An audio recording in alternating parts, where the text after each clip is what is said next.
Guys, magandang umaga. Ito nilakad-lakad ko yung aking pusa, si Cookie. Jogging kami. Ngayon lang guys, kasi naghanda pa ako ng baon sa anak ko.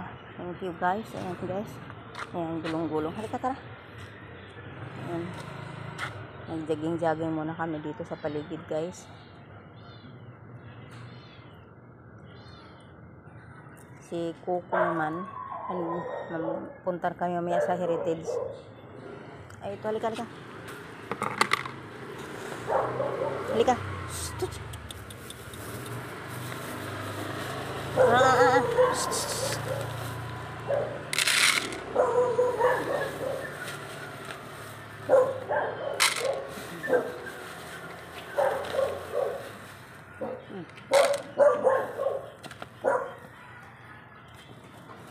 Sige guys, kasi ayan, may lumapit dito ang aso. Pakain mo na ako.